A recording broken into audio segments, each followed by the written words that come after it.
අයිබෝන් වල හැමෝටම ඔයාලා අදත් එකතු වෙලා ඉන්නේ අවුරා ගොසිප් YouTube channel එකත් එක්ක. අද මේ වීඩියෝ එකෙන් අරගෙන ආවේ GIT results. ඒ කියන්නේ General IT පේපර් එකක් තිබ්බ 2026 A level ලියන අයට 2025 ඉතින් ඒකේ results ගිය සතියේ නිකුත් වුණා. ඉතින් ඉන්ඩෙක්ස් නම්බර් එක නැතුව ඉන්ඩෙක්ස් නම්බර් එක මතක නැතුව හෝ ඉන්ඩෙක්ස් නම්බර් එක නැති වෙලා results බලන්න බැරුව හිටපු අයට ඔන්න දැන් ඔයාලට results ID නම්බර එක හොයා බලන්න පුළුවන්. ඉතින් වැඩි කතාවක් නැහැ වීඩියෝ එකට ගිහිල්ලා බලමු කොහොමද මේක කරගන්නේ කියලා.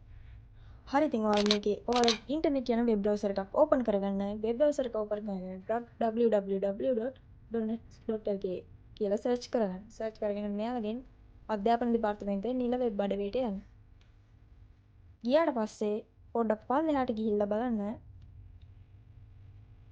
exam information center කියලා එකක් තියෙනවා. ඒක උඩ එකපාරක් ටච් කරන්න.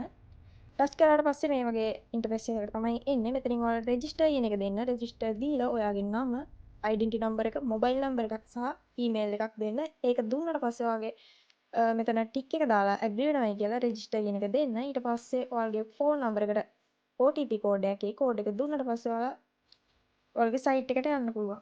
ඊට පස්සේ ලොගින් කියන එක හරහා ඔයාලට ID එක දීලා මෙතන සබ්මිට් දුන්නාට පස්සේ ඔයාලට ඒ ඉන්ටර්ෆේස් එකට යන්න පුළුවන් account එකක් තියෙන කෙනෙක්.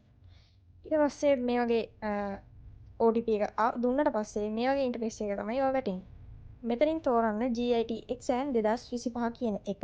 ඒක ටච් කරාට පස්සේ මේ වගේ ඉන්ටර්ෆේස් එකකට වැටෙනවා. මෙතනින් next කියන එක දෙන්න. next කියන එක දුන්නට පස්සේ ඔයාගේ result එක බලා ගන්න පුළුවන්. ඔයාගේ ලිව්ව ඉස්කෝලේ කෝඩ් එක හැම දෙයක්ම මේක හරහා බලා ගන්න පුළුවන්. ඉතින් ඔයාගේ result එක මෙතන පැහැදිලිව දක්වලා තියෙනවා. හරි ඉතින් මම හිතනවා මේ වීඩියෝ එක ඔයාලට වැදගත් වෙන්න ඇති කියලා. ඒ වගේම මේකේ PDF එක ඔයාලට ඩවුන්ලෝඩ් කරගන්න පුළුවන්. ඉතින් මේ වගේ වැදගත් වීඩියෝ බලන්න අපගේ YouTube නාලිකාව subscribe කරලා එකතු වෙලා ඉන්න කියලා හැමෝගෙම ආදරෙන් ඉල්ලනවා. ඉතින් මේ වගේ වැදගත් තොරතුරක් එක්ක අලුත් වීඩියෝ එකකින් හම්බ වෙනකම් අදට ගිහින් එන්න හැමෝටම ජය වේවා.